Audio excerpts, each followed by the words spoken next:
에레미야서 4장 19절부터 22절까지 읽습니다. 오늘날 대한민국이라는 땅에서 살아가는 자들은 하나님의 신앙을 인정하는 양의 국가, 마지막 본 짐승의 제국에 저항하며 싸우는 피난처 국가라는 하나님의 대의를 마지막 때 짊어지려고 분투해야 합니다.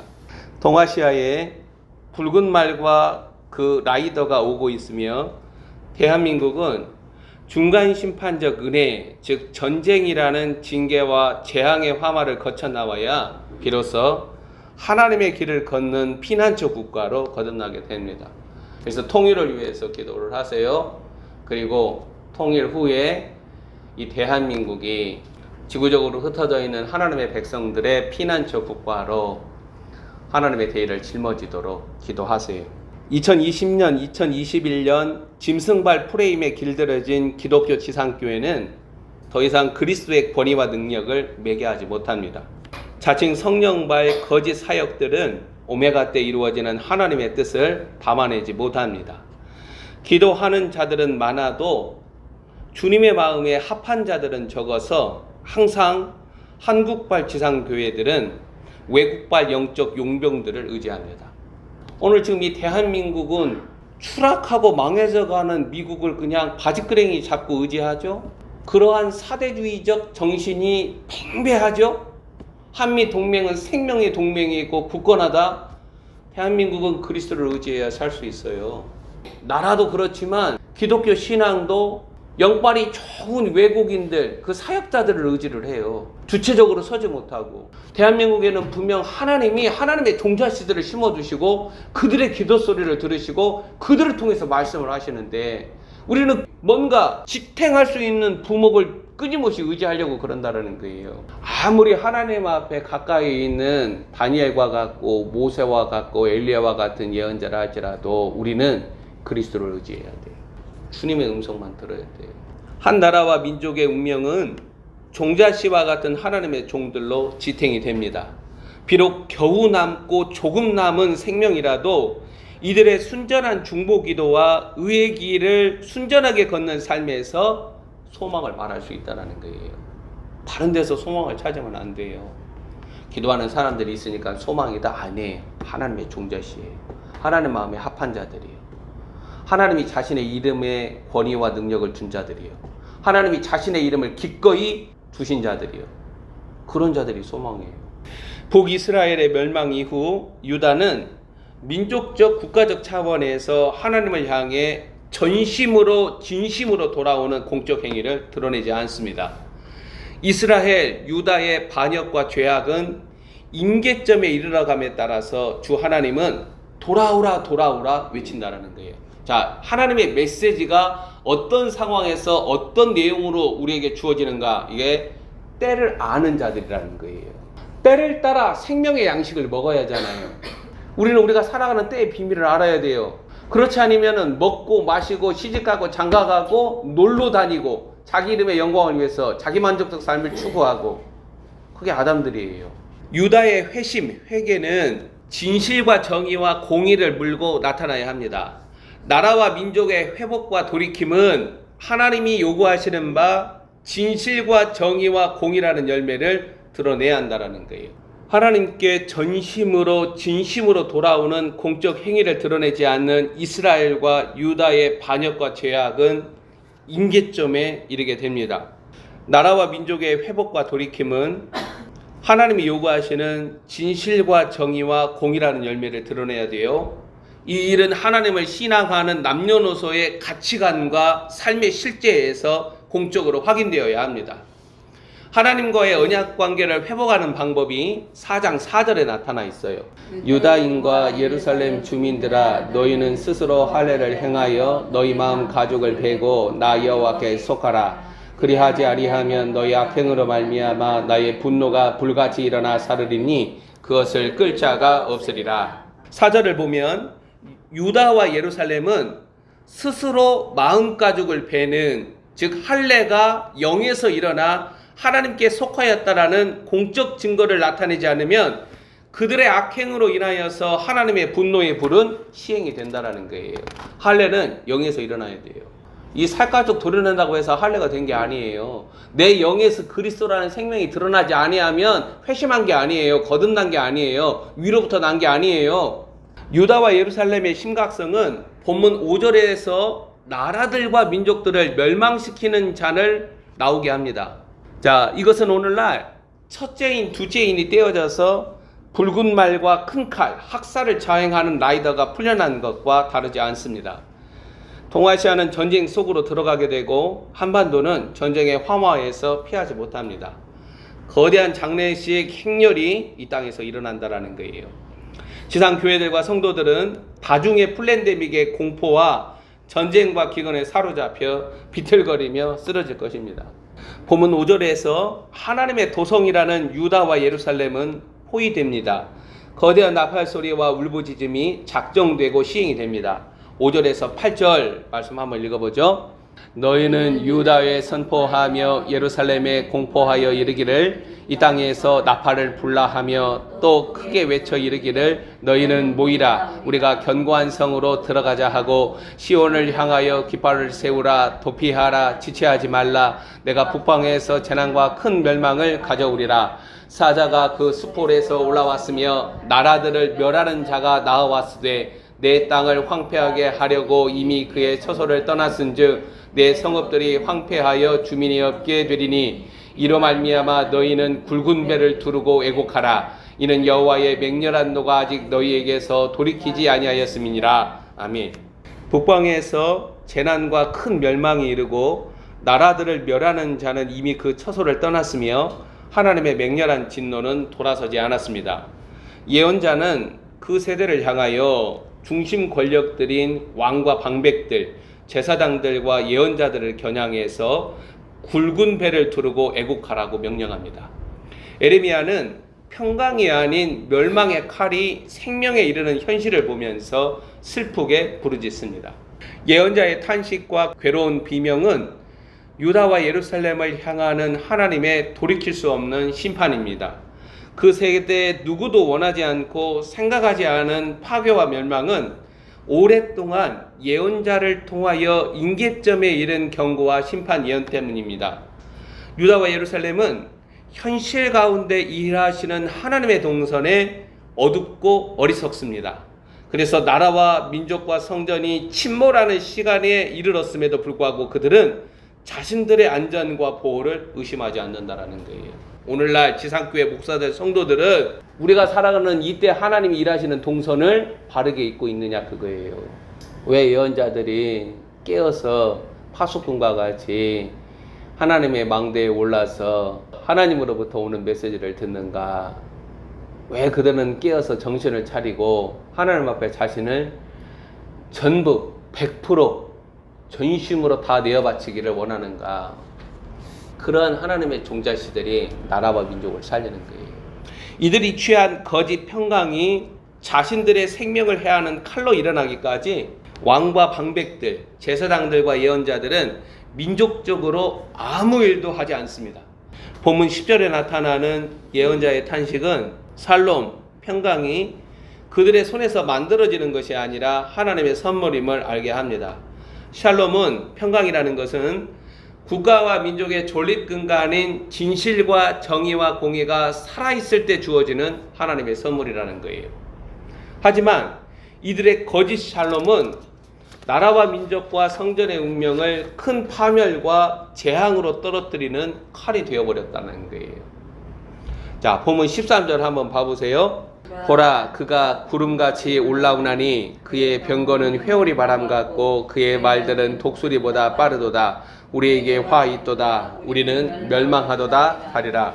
자, 에레미야 1장에서 예언자의 부르심이 나타나고 이 부르심에 맞물려 있는 두 환상은 에레미야 4장에서 비극적인 현실로 나타난다는 거예요.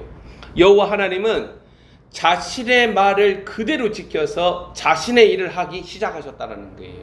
돌이킬 수 없는 파국에 이르도록 그들이 한 일이라고는 14절에 나타난 하나님의 약속과 호의를 무시하는 것이었습니다. 그들의 중심 제약은 내 악한 생각, 이 생각은 2장에서부터 집중적으로 폭로된 것들을 거룩하게 도륙하지 않고 쌓아두었다는 거예요. 자, 2장, 3장을 쭉 읽어보세요. 이스라엘과 유다의 죄악들을 통렬하게 예언자가 다 드러내서 비판합니다. 자, 이러한 죄악들을 조금 더 처리하지 않는 거예요. 시온이라며 자랑하는 유다와 예루살렘의 마음에서 악을 씻어버리지 않는 죄악이 나라와 민족과 성전의 심판과 파멸을 끌고 왔다라는 거예요. 하나님이 작정하신 그 일이 시작될 때에는 우리는 아무것도 할 수 없어요. 4장 8절에 나타난 대로 너희는 굵은 배를 두르고 왜곡하라. 일밖에 없어요. 자, 본문 18절 봐보세요. 너희 모든 길과 행실이 너에게 이러한 재앙을 불러왔다. 바로 너의 죄악이 너에게 아픔을 주었고 그 아픔이 너희 마음속에까지 파고들었다. 에레미야는 그 죄악이 마음속 깊이 파고들어오는 아픔과 고통을 19절 이하에서 괴로운 비명과 탄식으로 우러냅니다. 하나님 앞에 악으로 드러나는 유다와 예루살렘은 예언자의 심정에도 하나님의 고통에도 공감하지 못해요. 그들은 20절에 나타난 대로 여호와 하나님을 알지 못하는 어리석은 자들, 지각이 없는 미련한 자식들, 악을 행하기에는 지각이 있으나 선을 행하기에는 무지한 자들이라는 거예요. 에레미야는 분명하게 나팔 소리와 전쟁의 경보를 듣습니다. 지금은 주님의 징집령을 들어야 돼요. 전쟁을 위하여서 하나님의 군사들을 부르시는 주님의 징집령을 듣고 자신을 준비해야 돼요. 그리스도의 신부들이 준비되고 있고 하나님의 메신저들이 일어나고 있어요. 에레미야는 땅의 현실에서 지상 반영물로 드러나는 하늘의 일을 보고 듣고 있다는 거예요. 자, 20절, 21절 두려운 유다와 예루살렘의 운명을 말합니다. 눈이 있어도 보지 못하고 귀가 있어도 듣지 못하는 자들에게는 알려지지 않고 드러나지 않는 하나님의 일들을 목격하는 예언자가 오롯이 감당하는 무게는 가혹하다라는 거예요. 이걸 그 나라와 민족의 종자시들이 감당을 해요. 엄청나게 많은 하나님의 일꾼이며 하나님을 섬기는 자들이 있다 할지라도 바울이라는 한 사람이 준비되기 전까지 이방인에게 복음은 증거되지 않아요. 하나님이 바울이라는 한 사람을 준비시켜서 이방인들에게 그리스도의 비밀을 여시는 거예요. 수가 중요해요. 하나님의 마음에 합한 종자씨들이 그 나라와 그 민족에 줄어들지 않도록 믿음의 형제 자매들은 중보기도 해줘야 돼요. 모세가 무너지면 안 되잖아요. 모세 팔을 양쪽에서 들어주잖아요. 여호수아는 싸우고. 다윗이 죽으면 안 되잖아요. 왕은 전쟁에 나가지 마소서. 왕의 생명이 꺼지면 나라와 민족의 생명이 꺼지는 거나 다름없어요. 자, 종자씨가 바로 그러한 존재들이에요. 그 종자씨를 미리암과 아론이 시기하잖아요. 사도들과 예언자를 통해서 그리스도의 비밀이라는 복음의 털을 놓는 그 하나님의 그릇들을 감독들과 집사들이, 성도들이 시기하고 조롱하고 멸시하고 대들잖아요. 마지막 때 지상교회에서 일어나는 일이에요. 에레미야는 이미 하나님의 부르심에 딸려 나오는 1장의 두 환상으로 자신의 민족의 운명을 예감을 하고 있어요. 그리고 임계점에 이르는 돌이킬 수 없는 하나님의 분노와 심판에 속수무책 무너지는 유다와 예루살렘을 혼돈의 환상으로 목격을 합니다. 23절 이하 땅이 혼돈 가운데 삼켜지는 환상은 자신의 나라와 민족과 성전의 파괴와 멸망을 미리 보여줍니다. 예언자는 혼돈의 환상을 봅니다. 오늘날 이 나라와 이 땅에 살아가는 자들에게 다가오는 현실을 하나님의 환상 가운데서 목격하며 부르짖는 자들이 있는가? 주님은 자신의 종들에게 자신이 하신 일들, 동아시아와 한반도에 일어날 사건들을 미리 알리시고 행하신다는 거예요. 유다와 예루살렘의 운명만 아니라 지구상 어느 땅에서도 빛이 사라져버린 현실은, 자, 23절 봐보세요. 보라 내가 땅을 본즉 혼돈하고 공허하며 하늘에는 빛이 없으며, 이 빛이 사라져버린 현실은 혼돈과 공허와 진동됨만 남는다라는 거예요. 하나님의 맹렬한 진노의 불을 경험하지 못한 세대들은 하나님의 두려우심을 막연하게 말합니다. 그리스도의 두려우심을 알지 못하는 자들은 그리스도와의 친밀감을 알지 못해요. 예언자가 본 혼돈의 환상은 주가 만드신 피조 세계가 황폐함이라는 현실에서 뒤흔들림을 보여줍니다. 전쟁의 폐허보다도 비극적인 참혹함은 유다와 예루살렘이 멸망을 당한 자라고 증거하고 있다는 거예요. 자, 30절 봐보세요. 멸망을 당한 자여 내가 어떻게 하려느냐. 에레미야서 마지막 장에 가면 유다와 예루살렘, 나라와 민족과 성전은 완전히 바벨론에 의해서 멸망당하잖아요. 4장 30절이 뭐라고 증거해요? 에레미야는 보고 있는 거예요. 하늘에서 일어난 일들을 그 땅에서 일어나기까지 시간차가 걸리죠? 에레미야는 보고 있어요. 멸망을 당한 자여. 땅이 슬퍼하며 하늘이 어둠의 자리를 내어주는 현실은 하나님의 후회하지 않으시는 확고한 의지와 결단을 보여줍니다. 이러한 혼돈의 환상은 하나님의 메신저일지라도 치명적인 데미지를 입힌다는 거예요. 예언자적 감수성을 가지고 어두워지는 세상에서 빛으로 생명으로 살아가는 자들은 하나님의 파토스에 연결되어 일하시는 하나님을 포착하며 하나님 나라 동선에서 자신이 당할 운명을 잊고 추체험하는 거예요. 에레미야는 나라와 민족과 성전이 당하는 운명에서 비켜서지 않아요. 그들의 운명에 예언자 에레미야가 함께 묶이는 거예요. 본문 30절 보면 유다와 예루살렘은 마치 음녀와 같습니다. 붉은 옷과 금장식과 화려함으로 요한계시록에 큰 음녀가 나오잖아요. 에스겔서 보세요. 이스라엘도 음녀, 유다는 더 큰 음녀. 30절 멸망을 당한 자여 내가 어떻게 하려느냐. 내가 붉은 옷을 입고 금장식으로 단장하고 눈을 그려 꾸밀지라도 내가 화장한 것이 헛된 일이라. 연인들이 너를 멸시하여 내 생명을 찾느니라. 바벨론의 심판을 보여주는 것과 같아요. 요한계시록의 바벨론 심판을 생각나게 한다라는 거예요. 유다와 예루살렘은 음녀라는 거예요. 종교 본산지가 음녀가 되는 것은 기정사실이에요. 종교 바벨론이 음녀들이잖아요.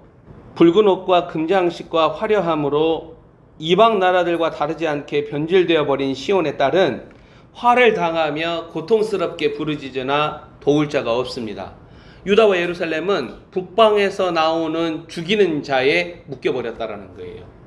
이러한 현실은 한국과 한국 내 유통하는 기독교 지상교회 앞에 놓여 있다는 거예요. 유다와 예루살렘도 음녀로 하나님께서 심판하시는데 지상교회를 하나님이 심판하지 않으시겠어요? 여인의 해산하는 소리와 같고 초산하는 자의 고통하는 소리가 지상교회들과 성도들에게 오고 있다는 거예요.